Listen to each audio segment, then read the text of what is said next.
Muito bom. Vamos começar então. Grupo 1.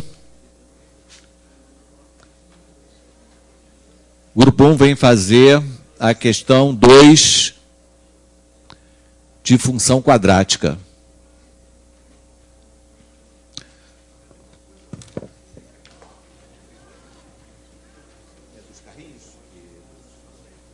Sim.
Bem, um instantinho. O problema que ele vai fazer, vocês vão ver uma animação ali em cima.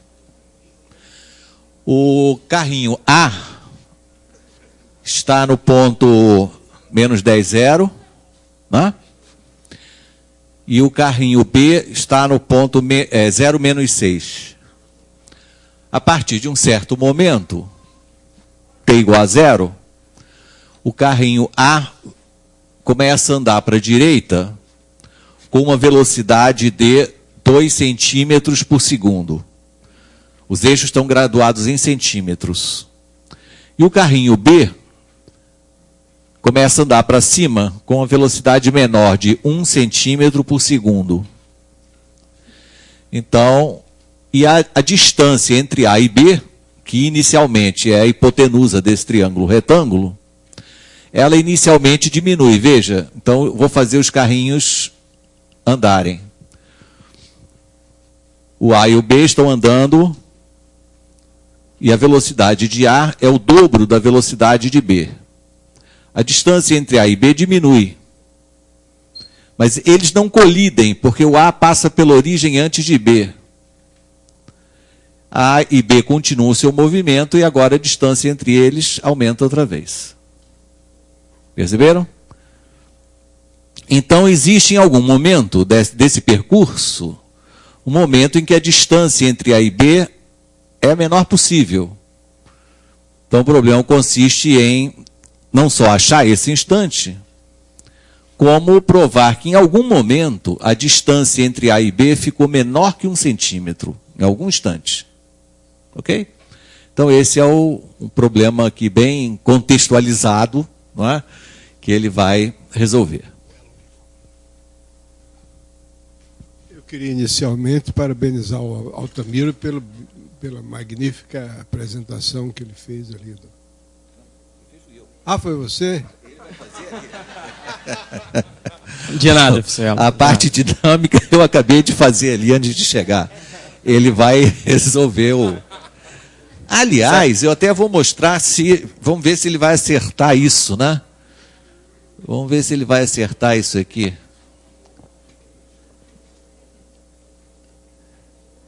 Eu posso medir a distância, né? E posso caminhar com ela e experimentalmente verificar se ela em algum momento vai ficar a menos de 1 centímetro. Opa, já deu, ó. Existe um momento em que ela fica menor que 1 centímetro.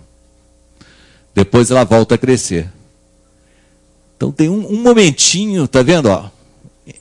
Logo depois que A passa pela origem, essa distância dá menos do que 1. Depois aumenta outra vez. Perfeito. Então, o problema, eu já tenho ideia que é possível e vai acontecer isso mesmo. Bom, boa tarde de novo. Para achar a função distância aqui, seria interessante que nós representássemos, que fossem representados os catetos daquele triângulo retângulo. Para isso, vamos avaliar o espaço percorrido por cada um desses móveis. Então, a velocidade de A é dada pelo espaço, variação do espaço percorrido por A, sobre a variação do tempo percorrido por A. E o problema diz que essa velocidade é de 2 centímetros por segundo. Como o tempo inicial é zero, o ΔT a gente pode considerar o próprio T. Ou seja, a gente pode considerar que a variação do espaço foi o dobro do tempo. Certo? Então, se num ponto qualquer aqui, depois de A, a variação de espaço foi o dobro do tempo, o cateto desse triângulo, aqui o cateto de cima, vai ser 10, que é a medida da origem até o A, afinal de contas não existe medida negativa, menos 2t, que foi o espaço percorrido até chegar nesse ponto aqui, que eu posso chamar de a linha. Com o B é a mesma coisa. A velocidade de B, também a variação do espaço de B sobre a variação do tempo. Como isso é igual a 1, o ΔS de B é igual ao próprio tempo. Então, esse cateto aqui na vertical do triângulo retângulo vai ser 6 menos t. Ok? Por Pitágoras, nesse triângulo, a gente acha que d ao quadrado é igual a 10 menos 2t ao quadrado mais 6 menos t ao quadrado. Certo? Ali, o nosso grupo viu duas maneiras de continuar e provar que essa distância chega a ser menor do que 1. A convencional é a seguinte.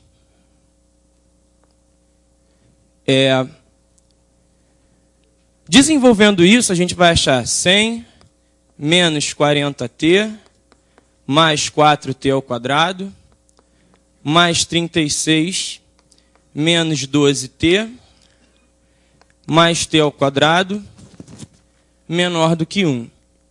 E arrumando isso, vem 5t ao quadrado menos 52t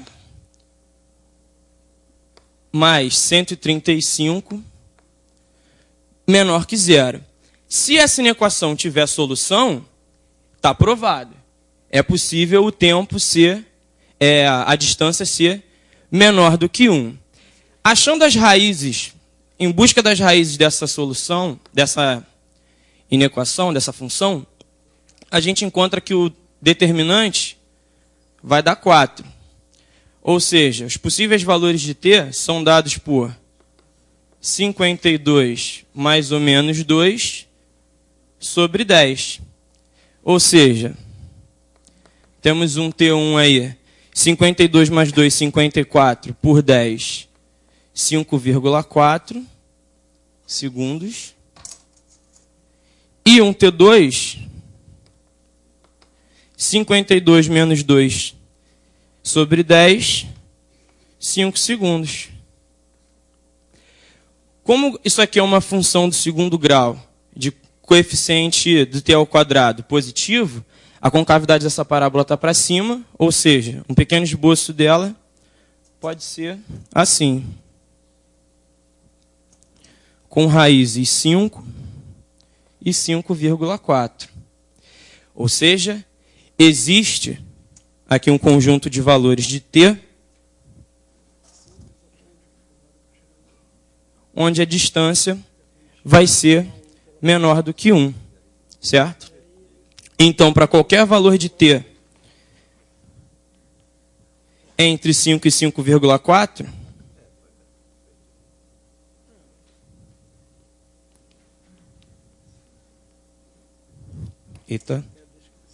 para qualquer valor de t entre 5 e 5,4, a distância ali entre os dois móveis realmente vai ser menor do que 1, certo? Então, e a partir daqui a gente pode até ver que, se a gente quiser descobrir qual é o tempo para que essa distância seja a menor possível, é só pegar a média aritmética entre as duas raízes, que é o 5,2. No caso, o t do vértice, que vai gerar a menor distância possível. Certo? Falo da outra maneira também? Seria possível você ter um caso em que existisse um único ponto em que a distância era menor do que 1? Para esse mesmo problema? Como assim? Acho que eu não entendi muito bem a pergunta. Vou repetir, mas não vou mudar as palavras, não. Você vai ter que entender. Eu já esperava isso. Existe algum caso nesse problema, mudando os dados, em que a distância é menor do que 1 num único ponto? Você quer que eu diga de novo? Não. Menor do que 1 em um único ponto, não. Menor, não. Ela poderia ser igual a 1. Por quê? Para ser menor do que 1, algum ponto da parábola teria que estar abaixo aqui do eixo x. Só que se eu tenho um ponto abaixo do eixo x, eu já tenho um intervalo com infinitos valores, porque eu vou ter que ter obrigatoriamente 2 pontos de interseção com o eixo x. Então, eu não tenho como ter um ponto apenas. Eu tenho como ter um valor de t para que a distância seja igual a 1, mas menor do que 1. Em um único ponto. Em um único ponto não é possível. Explicação intuitiva, mas está correta. Certo? Okay. Pergunta aí, vê se todo mundo entendeu. Todo mundo entendeu? Alguém quer perguntar alguma coisa? Isso. É isso. Continua. Bom, a outra maneira que a gente viu foi a seguinte. Como, não sei vocês, mas eu tenho que admitir que eu sou um matemático meio preguiçoso. Quando eu cheguei em d ao quadrado igual a 10 menos 2t ao quadrado mais 6 menos t ao quadrado, eu pensei, vai dar um trabalho do caramba fazer isso, esse delta vai dar estranho. O Eduardo Wagner fez isso para sacanear a gente, então eu não vou resolver isso não. Eu vou tentar achar uma maneira mais malandra para analisar esse problema. E é relativamente fácil perceber que, o problema é que a distância seja menor do que 1. Será que existe alguns valores de t, que façam essa distância ao quadrado dar exatamente 1? Não é difícil perceber que se o t for igual a 5, a distância vai dar exatamente 1. Então, o que eu pensei? Como a função do segundo grau é contínua, eu vou estudar a vizinhança do 5, para ver se em algum dos lados do 5 esse intervalo fica abaixo. E se a gente analisar o que acontece com essa função quando t tende a 5 pela direita, a gente vai ver que 10 menos 2t ao quadrado tende a 0 pela esquerda e, ao mesmo tempo, 6 menos t ao quadrado tende a 1 pela esquerda. Consequentemente, se... É isso mesmo? Né? Oi? Porque, se eu estou pegando um valor um pouco maior do que 5, isso aqui vai ser um pouco menor. Não, é verdade, está ao quadrado. Perdão. Tudo está ao quadrado.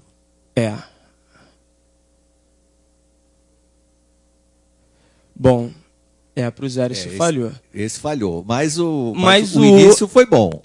Mas enfim. O início foi bom. Mas pelo menos para o 6 menos t ao quadrado, isso não falha, né? Porque afinal de contas, 6 menos um valor um pouco maior do que 5 vai dar menor do que 1. E isso aqui vai tender ao 1 pela esquerda, né? Antes de perceber, sem perceber essa falha aqui, eu tinha concluído que então essa soma teria que ser um valor menor do que 1, então existiria sim promete, esse ponto. Muito bom, porque o carrinho A ele chega na origem exatamente no t igual a 5. E aí o carrinho B está no ponto menos 1, né? E a distância entre eles nesse momento é 1. Quer dizer, então a função está cortando o eixo x nesse ponto. Exato. Né? Eu nem tinha pensado nisso. Né? Na verdade, eu só percebi que o carrinho chega na origem t igual a 5 quando eu estava fazendo o desenho ali. Então não procurei nada para sacanear vocês, não. É aquilo, né? Mas, mas gostei. Tudo bem. Como está tendendo a zero por valores positivos, Não dá para a gente garantir. você ainda não consegue garantir que vai ter Falha um minha, ponto falha minha. menor do que 1.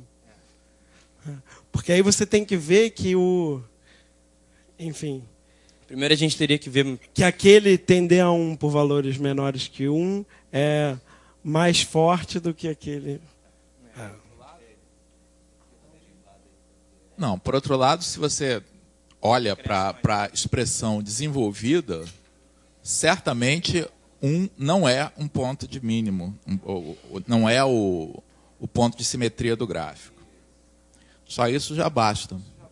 Porque como 1 não é o ponto de simetria, certamente ou a função está decrescendo ou crescendo aí, então, de um dos lados, ela vai ser menor. Tá ótimo, explorou bem o problema.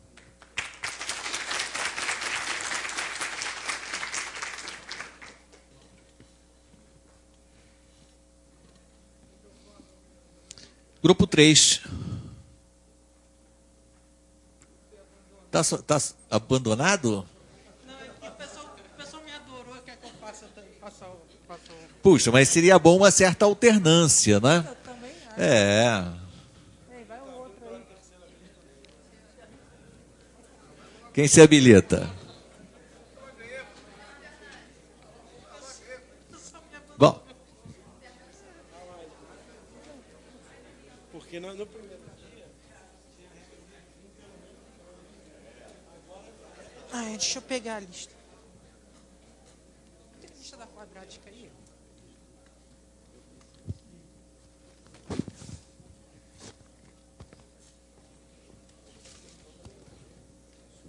Bom, eu vou fazer a questão 1 da função quadrática, que é o gráfico da função quadrática, contém os pontos menos 2, 1, 1, menos 14, 7 e 10. Ele quer calcular o F47. Então, primeiro, eu vou fazer um sistema com esses pontos, que vai ser o seguinte: o ponto menos 2, 1 vai gerar esse...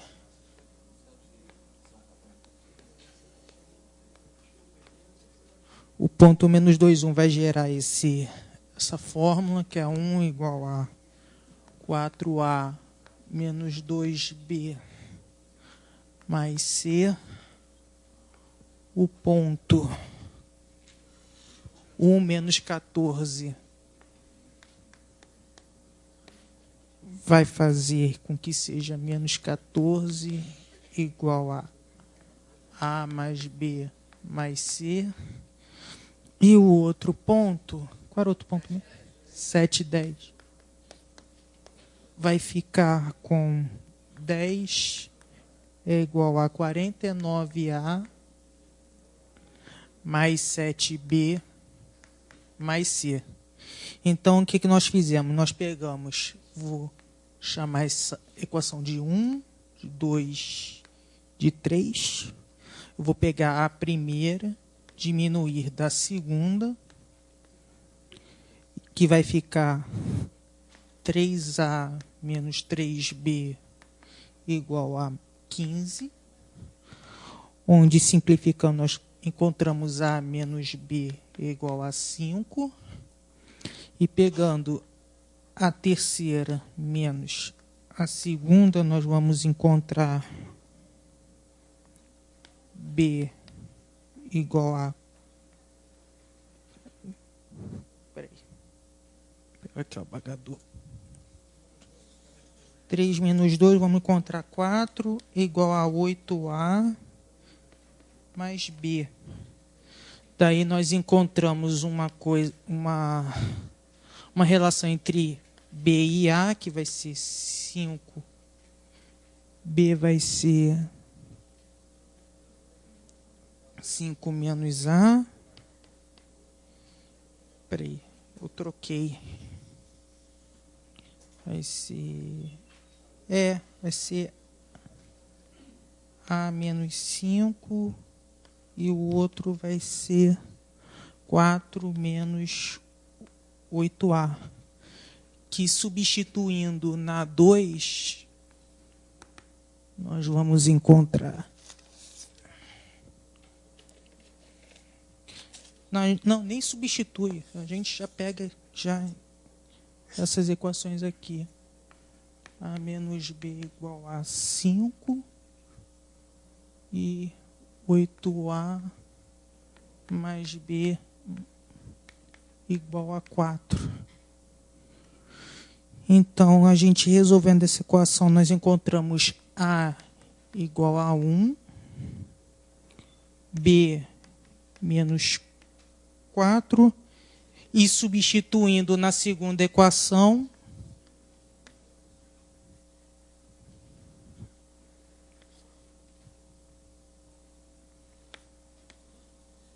em 2, nós encontramos C igual a menos 11. Então, nossa equação vai ficar... Cadê?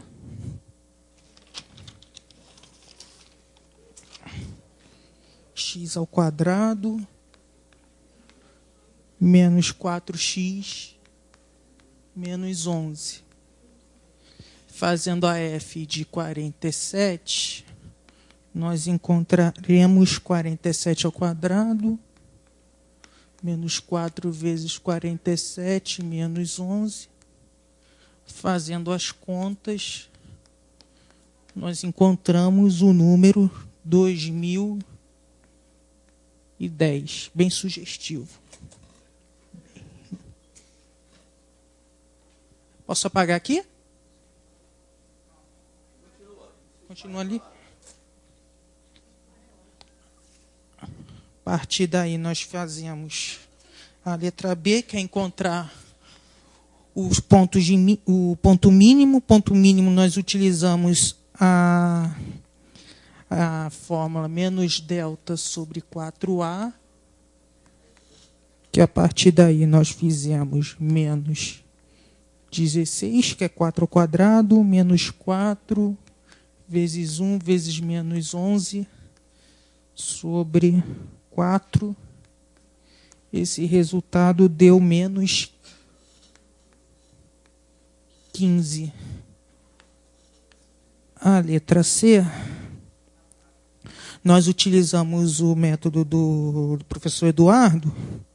Fizemos assim: y igual a x2 menos 4x menos 11. Nós completamos os quadrados, menos 4x mais 4 menos 11. A partir daí a gente encontrou x menos 2 ao quadrado menos 15. Para y igual a 0, a gente vai encontrar 15 igual a x menos 2 ao quadrado. Raiz de 15 vai ser igual a x menos 2. O x vai ser igual... Aqui é mais ou menos. Aqui vai ficar 2 mais ou menos raiz quadrada de 15. Essas são as respostas. Certo? Alguma dúvida, alguma pergunta? A última linha é x menos 2, né? X menos 2 ao quadrado. Na penúltima linha, na linha de baixo. Aqui, tá, aqui eu me atrapalhei. Aqui é x menos 2. X menos 2. Aí nós encontramos 2 mais ou menos raiz de 15. É o mínimo, é o valor mínimo. O mínimo nós usamos a equação menos delta sobre 4A. É isso, valor mínimo, tá certo. Tá ok, isso. Agora começa a arguição.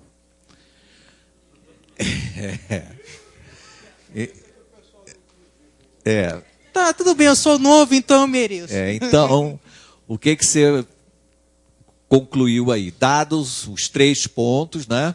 Dados os três Os pontos, três pontos, o você valor achou mínimo. uma única função quadrática cujo gráfico passa por eles, certo? Exatamente. E essa função está ali, x2 menos 4x menos 11.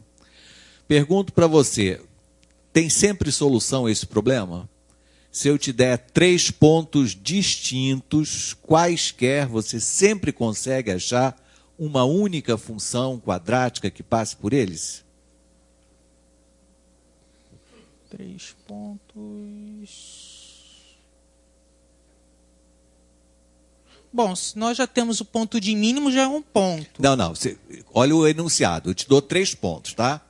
3 quaisquer. 3 pontos no plano. Menos 2, 1, tal. Se eu te der 3 pontos quaisquer no plano, você sempre consegue fazer esse problema? Achar uma função quadrática cujo gráfico passe exatamente neles? Eu acho que não. Você acha que não? Por quê? Bom, porque se eu perguntei é porque a resposta não, né? Bom, mas vamos pensar por que não. Não, porque se você pegar 3 pontos quaisquer, você vai ter a função para baixo, a função analisando abaixo do eixo do y, a gente só vai encontrar um ponto, que é o menos 15, para cima a gente vai... Não? Não, tem nada de para baixo. Vou repetir. Eu te dou 3 pontos no plano. Existe sempre uma função quadrática que passe cujo gráfico passe por esses 3 pontos? Não. Ou tem? Por que não?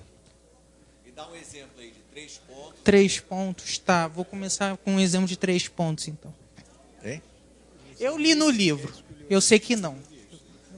Eu sei. Eu sabia que vocês iam perguntar isso. Tá. Bom, vou pegar 3 pontos.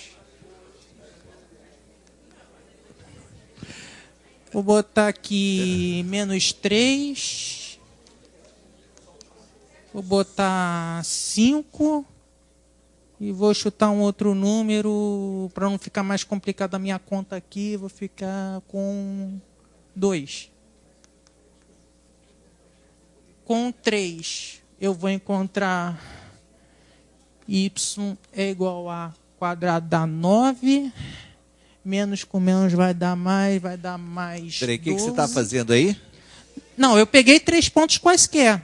Sim, mas aí você vai demorar 50 anos até chegar a uma conclusão, né? Experimentando assim. Não, você me falou para pegar 3 pontos. Não, eu perguntei. Não pedi para você pegar 3 pontos. Eu perguntei. Dados 3 pontos quaisquer, sempre é possível resolver esse problema? Achar uma função quadrática que passe por eles? A resposta é não. Não. O que acontece, por exemplo? Escreva aí os seguintes 3 pontos. 0, 0.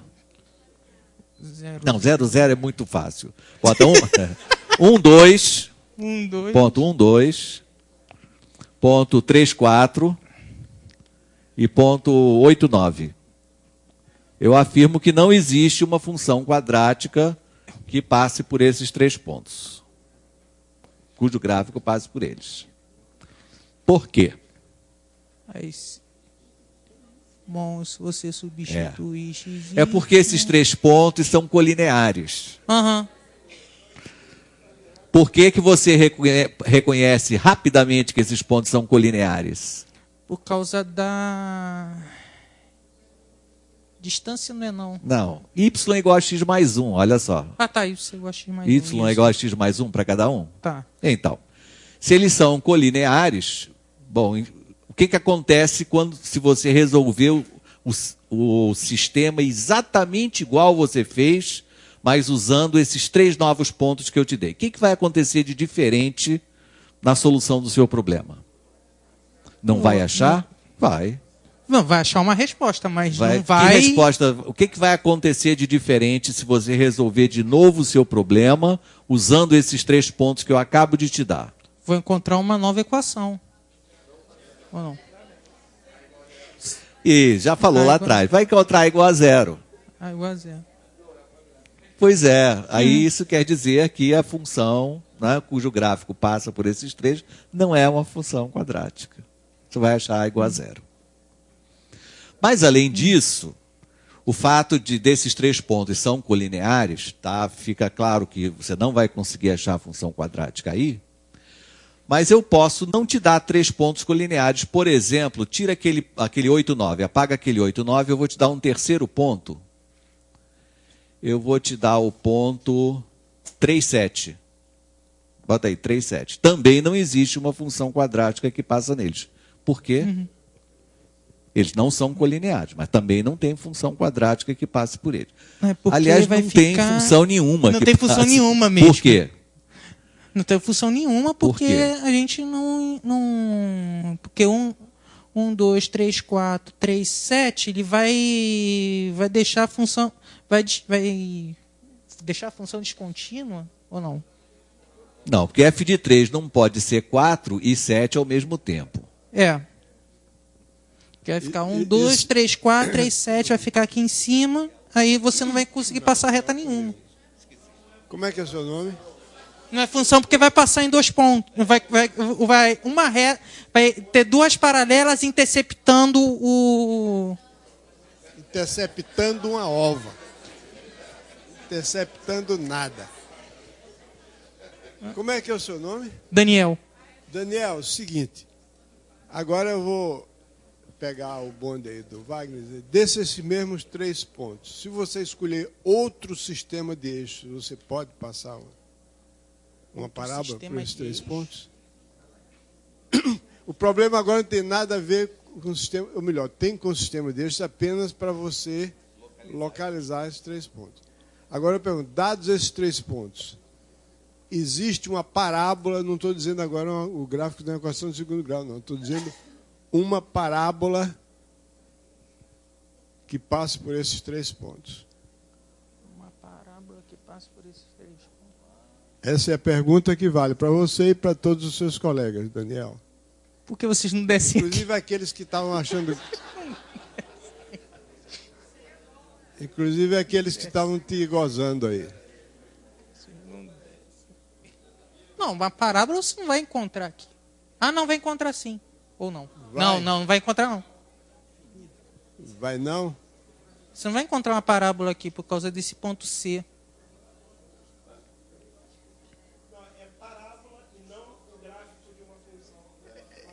É parábola e é gráfico de uma função quadrática, só que não é com esse sistema de eixos que está aí. Ah, Você tá. deu 3 pontos no plano e quer passar por esses 3 pontos uma parábola que contém esses 3 pontos.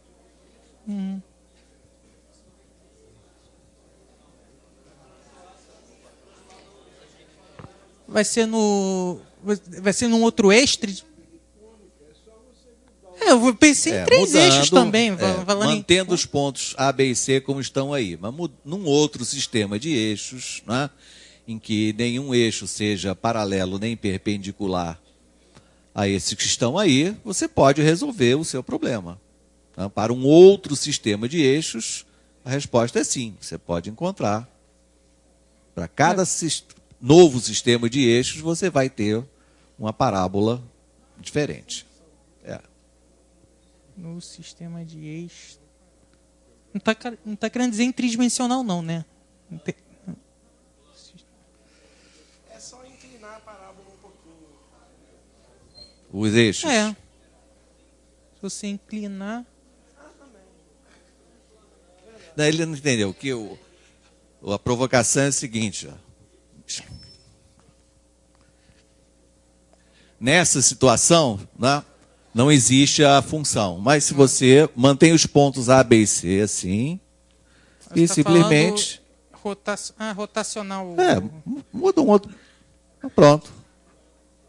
Tá Para falando um outro rotacional. sistema de eixos, claro, você resolve o seu problema. Mantendo os pontos no lugar e mudando os eixos, você resolve o seu problema. Então é possível.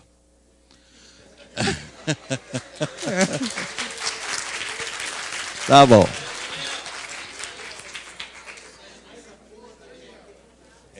Quem vem aqui aprende mais do que todo mundo. Parabéns, Daniel, é isso mesmo. Bem. É apanhando que aprende, é?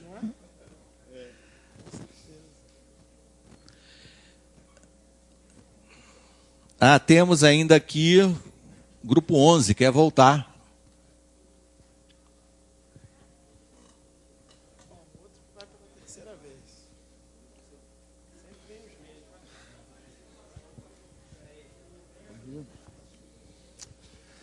Boa tarde para todo mundo. Admito que depois disso eu estou assustado.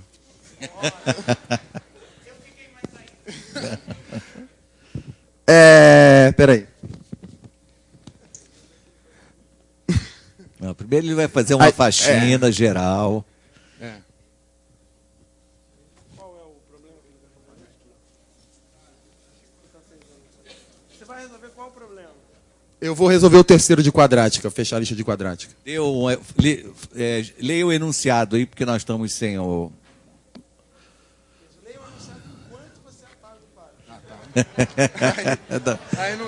É isso daí, não. Uma coisa desliga a outra. Considere N retas em um plano. Determine o número de regiões em que o plano ficou dividido se... Primeiro, todas as retas são paralelas distintas. Segundo, todas as retas são distintas e passam por um mesmo ponto. Terceiro, as retas estão em posição geral, ou seja, não há duas paralelas nem três que passem por um mesmo ponto. Eu coloquei uma coisa aí? Eu enunciei ainda, nem apagou o quadro.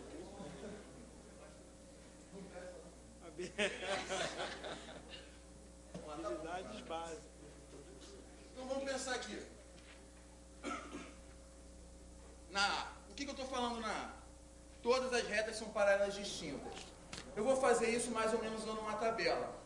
Então aqui eu vou formar uma tabela, número de retas, e aqui número de regiões. Isso para a gente poder entender o padrão. Isso para a gente poder entender o padrão de construção.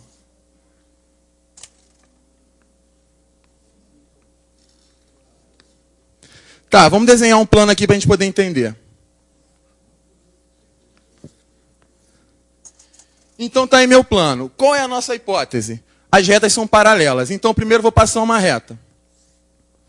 Dividir o plano em duas regiões. O que eu vou fazer agora? Eu vou passar mais uma reta, mas o que tem que garantir? Que essa reta seja paralela à primeira. Então eu passo aqui, ó, são paralelas. Se elas são paralelas, a gente sabe que elas não se tocam.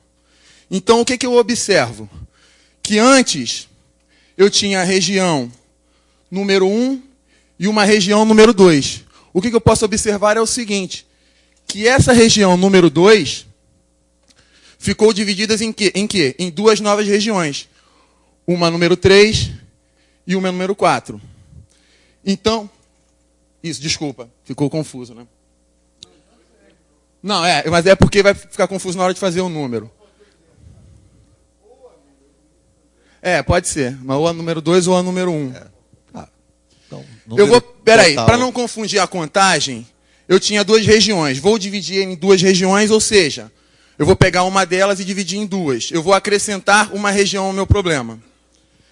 Então eu percebo o seguinte, que eu vou colocar o quê? Botei agora quantas? 3 regiões. Vou passar mais uma reta paralela. O que eu vou perceber?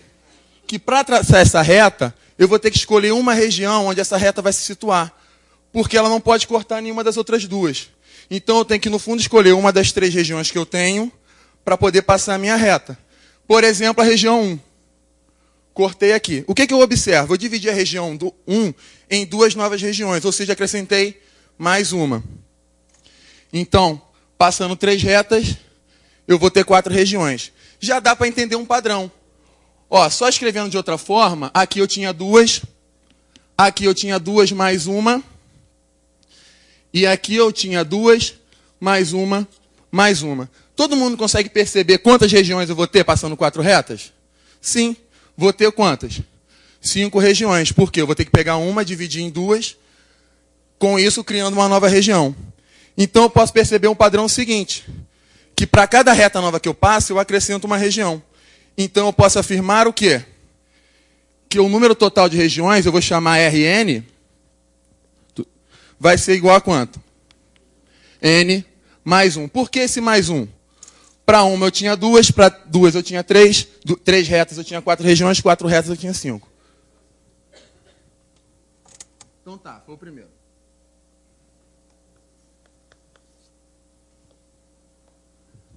A letra B é um pouco diferente. Nós vamos fazer traçando retas, só que todas elas vão passar em um mesmo ponto.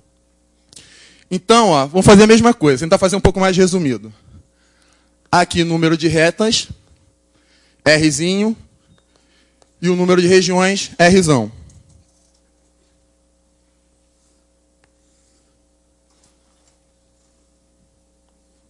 Novamente desenhando o meu plano. E vamos traçar as retas para poder entender o processo. Tracei minha primeira reta. De novo. Vou ter o quê? 2 regiões. A primeira reta sempre vai dividir em 2 regiões.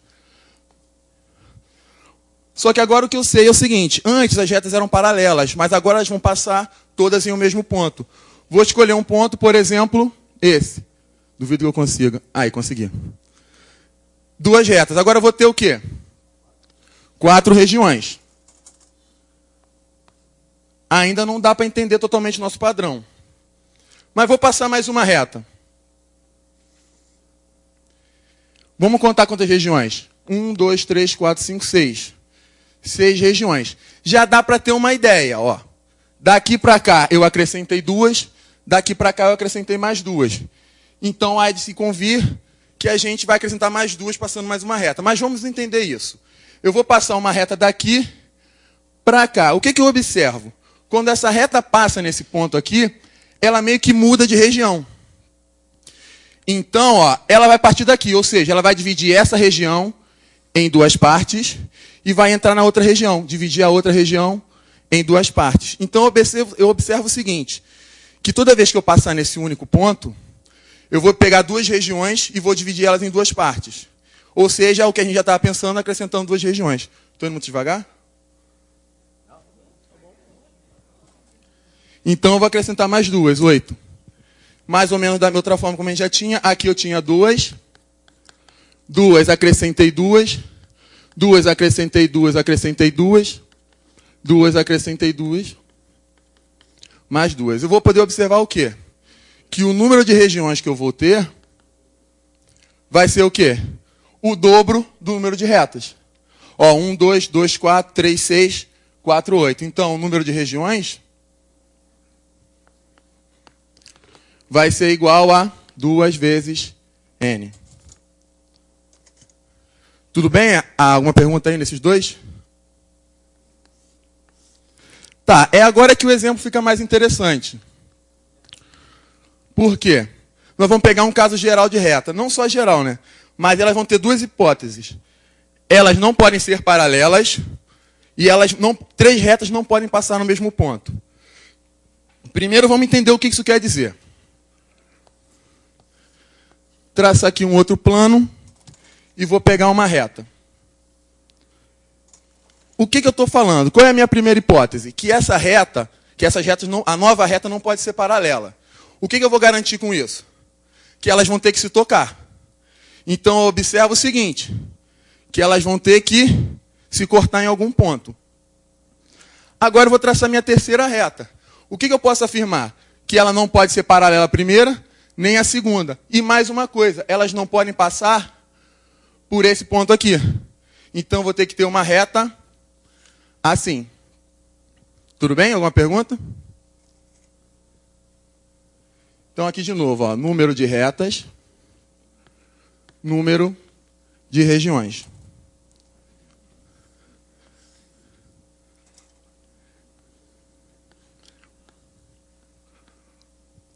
Então, aqui, ó, vamos lá. Vamos fazer de novo o mesmo processo. Para a gente poder entender com bastante calma e buscar o padrão. Tracei minha primeira reta. Dividi o meu plano em quê? Em 2 regiões. Vou traçar uma nova reta. Passando por esse ponto. Agora eu vou ter um total de 4 regiões. Passando mais uma reta. Não pode passar por esse ponto. Vou ter, ó, 1, 2, 3, 4, 5, 6, 7 regiões. Uma pergunta. Quem consegue entender por que quando eu passei 3 retas aqui, eu fiz 7 regiões e aqui eu fiz só 6? Porque preste atenção aqui comigo. Ó, esse ponto aqui é o ponto de interseção com a primeira com a segunda. Esse ponto aqui é o da segunda com a terceira. Olha para mim, se eu conseguir juntar, não estou com cabri, né? Mas se eu juntar esses 2 pontos aqui, o que vai acontecer com essa regiãozinha daqui? Ela vai sumir. Então é por isso que aqui, com 3, eu vou ter 7, e nesse caso aqui eu vou ter 6. Tranquilo? Então agora aqui é a pergunta. Eu vou botar mais uma região, vou traçar mais uma reta.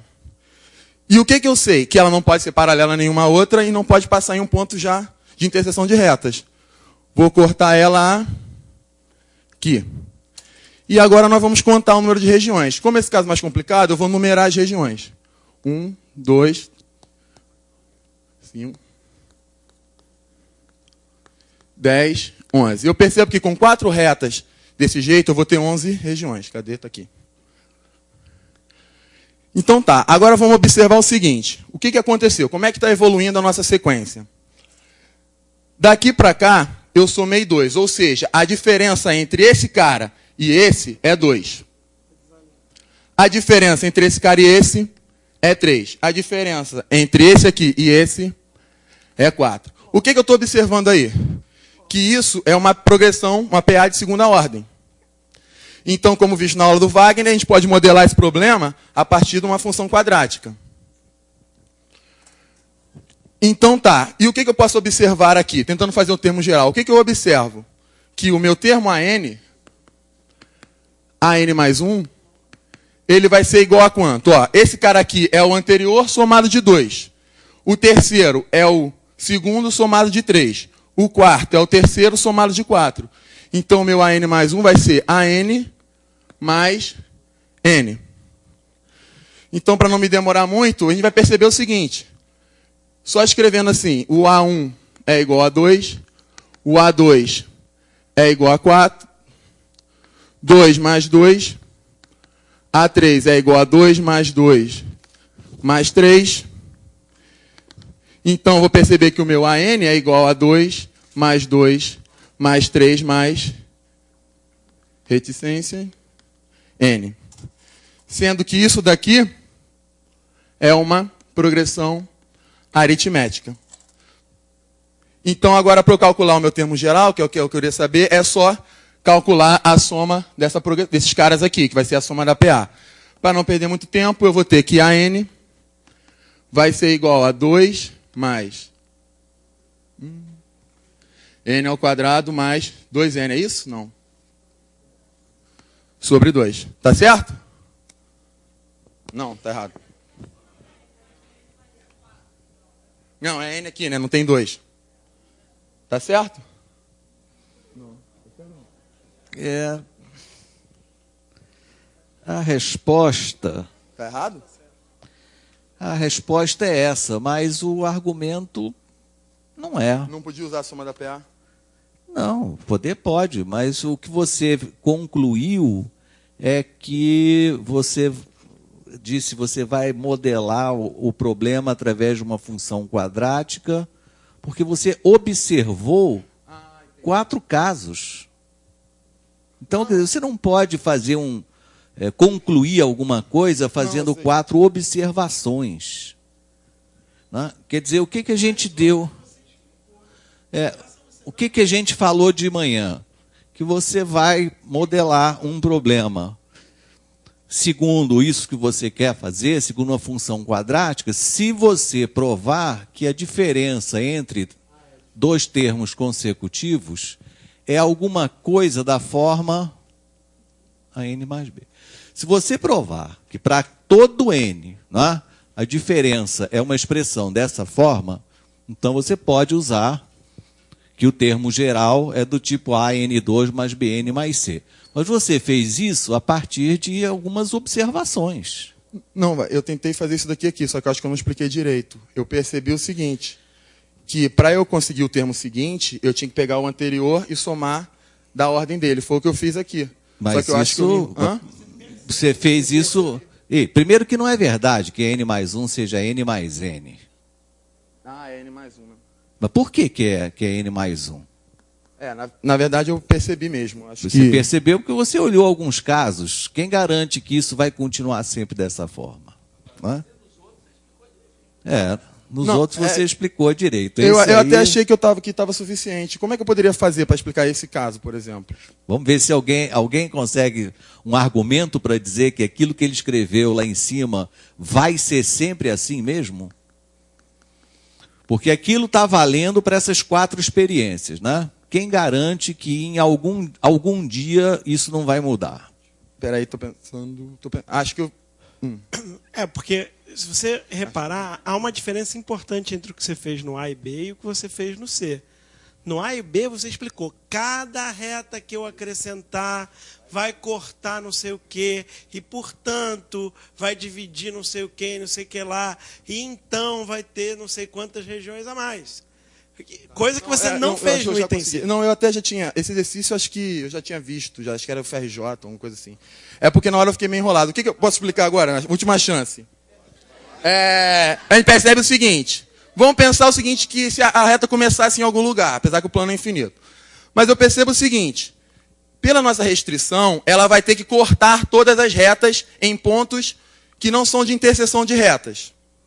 Então eu percebi o seguinte, que ela está vindo daqui, então ela está em uma região. E para cada reta que ela corte, ela vai acrescentar uma nova região. Então, ela já pegou a primeira, dividiu em 2, e cada uma das outras regiões, das retas que ela vai cortar, ela vai dividir em 2 de novo. Então, por isso que vai acrescentar n mais 1 regiões.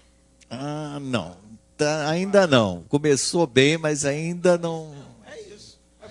Só que por que é n mais 1? Só isso. Por que é n mais 1? Eu tentei enrolar, Por que é n mais 1? Eu estou aqui.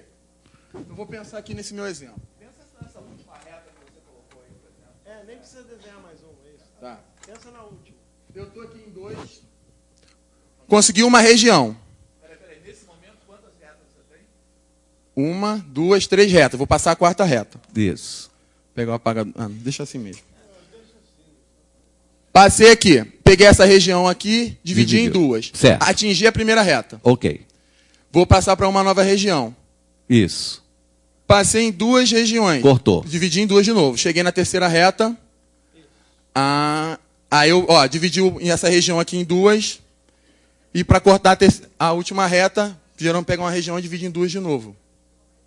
Não tá bom, né? Tá quase, mas tá quase. Vamos lá, vai nascer. Tá quase.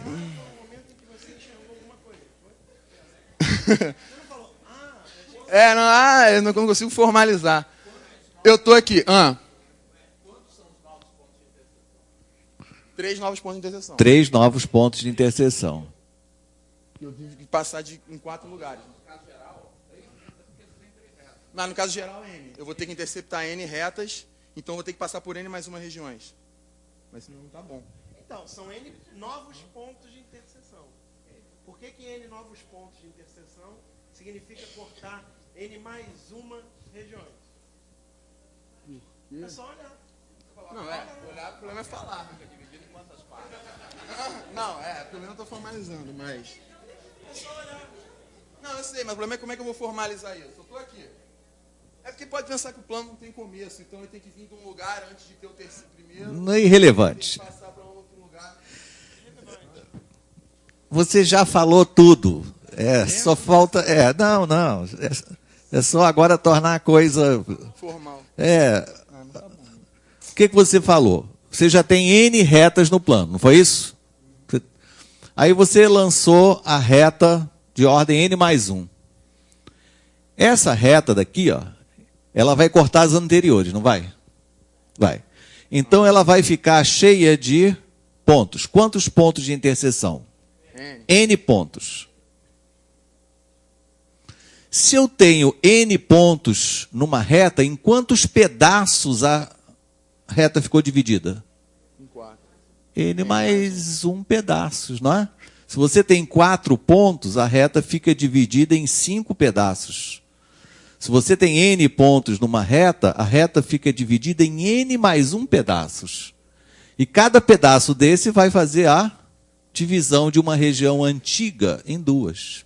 Essa é a justificativa disso aqui, ó. Esse cara aqui, ó. Porque cada reta nova corta as anteriores em N pontos, e essa reta que possui N pontos de interseção fica dividido em N mais um pedaços.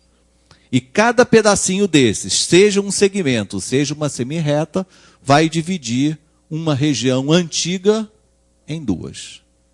Então, quer dizer que realmente, né, as diferenças formam uma progressão aritmética. E aí você pode resolver como você fez e a resposta está ótima. Viu? Então, gente, olha só. Espera aí. Não, pode. As coisas, inclusive nos livros, né, tem muito argumento do tipo assim, observamos que, observa-se que. Né? Então tem capítulo dos quadriláteros, losango. Losango é uma figura, tem os lados iguais e tal. Observa-se que as suas diagonais são perpendiculares e vai em frente. Isso é muito comum e é ruim, não é? Então você não é através da visualização, nem de experiências, poucas experiências, que você vai tirar uma conclusão. Você tem que pensar e buscar um argumento sólido.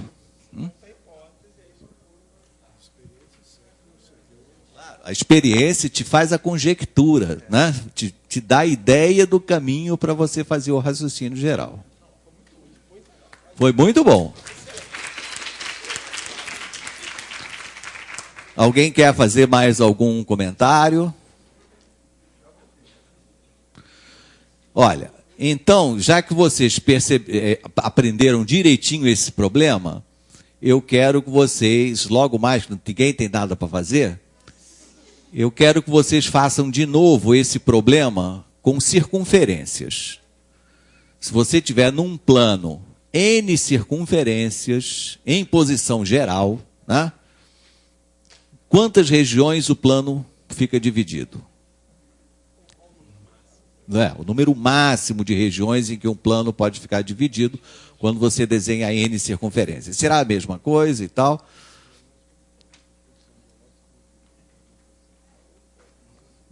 Isso. Mas aí eu perguntando o número máximo de regiões em que o plano fica dividido, aí o problema está bem formulado.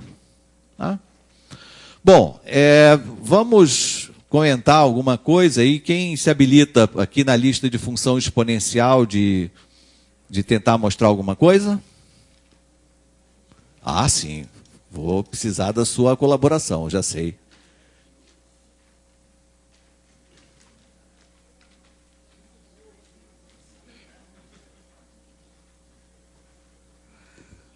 Boa tarde a todos. Esse boa tarde foi sinistro, hein? Onde é que eu posso apagar? Tudo.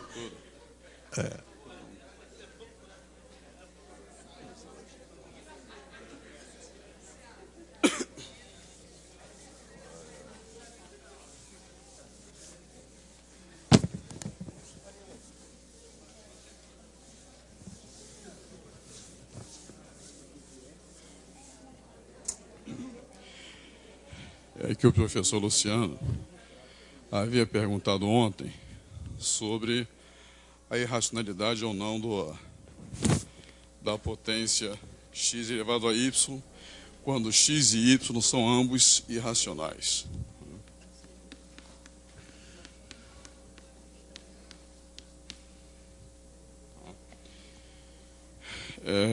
Então, o que acontece é o seguinte: eu encontrei dois teoremas, vou me basear neles, no livro do Ivan Niven. Agora eu não lembro se é com E ou se é com A. Eu encontrei dois teoremas no livro do Ivan Niven, no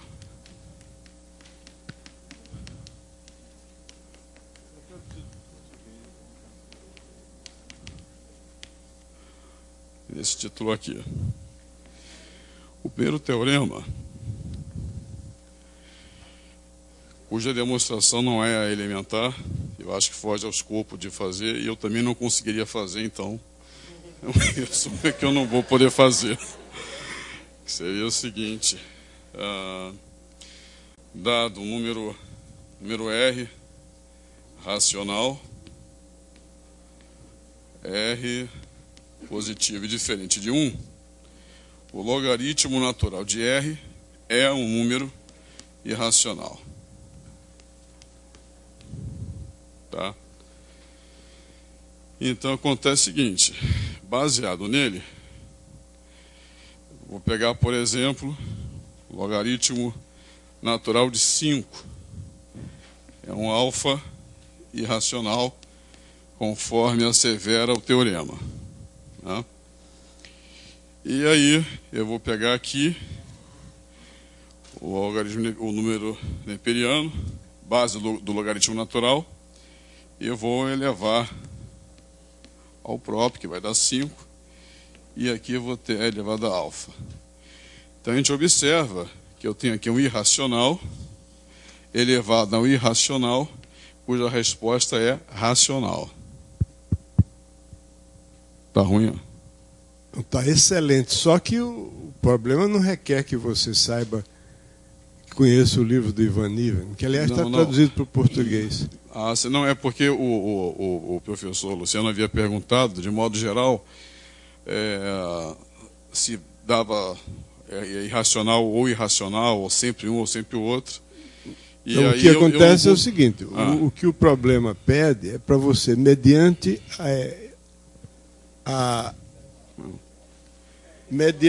a leitura, a vista, olhar para uma expressão bastante simples, você concluir a partir daqui sem usar livro nenhum. Não, perfeitamente, professor. Nenhum. É porque ele tinha feito uma pergunta mais geral, que não era essa questão. Tá bom, mas o que você acabou de dizer está perfeito, correto. Quer dizer, você deu o exemplo de um número irracional, elevado a um número irracional que dá como resultado racional. Aí, agora, de modo mais elementar, aqui passamos para a resolução do problema. Mas aí, olha só, bom, aí ele diz aí o seguinte, nessa questão particular, então quer dizer, ele pode ser irracional, ele pode ser racional, e eu gostaria depois de mostrar que ele pode ser também irracional, mas ele precisa de um outro teorema. Não, para poder provar, quer dizer, esse outro teorema que eu localizei no livro me ajuda a ver que também eu posso ter uma resposta irracional, dependendo de quem são esses irracionais, né? Então, pegando aí a questão apresentada aí, foi essa, não é isso? A questão foi essa. Então, o produto dos expoentes me dá 2, que vai dar 2. Mas a questão é a seguinte, como saber se isso aqui é irracional? Foi a pergunta que eu me fiz, baseada na pergunta do professor Luciano. E tem outro teorema que afirma isso. Mas a beleza do exercício está no fato de que você não precisa saber nada. Perfeito. Absolutamente nada, e pode responder que existe um número irracional que, elevado a uma potência de expoente irracional, dá um resultado racional. Sem saber teorema nenhum, a não ser isso que você acabou de escrever. Mas isso daí eu não consegui pensar. Sabe não por que você não conseguiu? Pergunte se algum colega seu conseguiu. Alguém conseguiu? Se você prestar atenção, tem uma pergunta capciosa aqui que diz assim, que potência é essa? Aí já dá uma dica, né? Que potência é essa? Porque aqui você tem duas potências. Sim. Você tem uma potência que está dentro do colchete e uma que está dentro do parênteses. Certo. Uma das duas vai dar a ser a resposta. O interessante desse problema é que você não precisa saber qual das duas. Você sabe que é pelo menos uma. Eu sei qual das duas é, mas não interessa. É pelo menos uma das duas. É porque você faz o raciocínio assim. Raiz de 2 elevado a raiz de 2 pode ser racional ou irracional. Se for racional, o problema está resolvido. Porque aí você tem um irracional elevado a irracional, racional. Perfeitamente. E se for irracional, o problema está resolvido, porque você tem um número irracional elevado a outro número irracional da racional. Perfeitamente. Quer dizer, então, existe sempre um número irracional que é elevado a uma potência de expoente irracional, dá um resultado racional. Embora você não saiba qual dos dois é. Perfeito. Mas a questão, professor... Mas aí é exatamente aí que está a parte curiosa da questão, que não fui eu que inventei, isso é clássico. Sim, perfeitamente. Mas é interessante saber que existe um dos dois, embora você não saiba qual é. Compreendi. Mas a questão que o senhor me permite é ainda conseguir construir um exemplo disso aqui dando irracional, né? A maior parte vai dar irracional. É por isso que eu recorri ao livro, porque ele tem um teorema que garante isso. Quando a base é, por exemplo, um número algébrico e o expoente é um número irracional algébrico, o resultado é irracional transcendente. Por causa disso, eu tenho certeza de que ele é irracional. Isso aqui é. Mas acontece que uma demonstração particular para esse fato eu não consegui pensar. Eu tive que me basear num outro teorema do livro, por isso que eu escrevi o nome. Não sei se algum dos seus colegas ou de suas colegas percebeu que você não precisa saber necessariamente qual das duas potências que tem. Após o seu comentário agora eu percebi, mas é que eu estava realmente preso à pergunta que o professor havia feito. Essa questão é realmente uma pegadinha. Tanto, você podia, vou repetir o que eu disse, desconfiar que era uma pegadinha por causa da última pergunta. Que potência é essa? Isso aí já denuncia que existe uma malandragem por trás da questão. Perfeito. Ok, Sebastião. Mas, de qualquer modo, a sua colaboração foi ótima, porque você informou um resultado importante. Muito bem. Aplausos aí a Sebastião. Bem, foi o que foi possível fazer. Estamos em cima da hora aí. Amanhã, 9 horas. Procurem não se atrasar tanto quanto hoje. Certo? Pois é, parece que a festa foi boa. Então amanhã vocês vão ter aplicações de exponenciais e logaritmos e trigonometria com Paulo César, ok?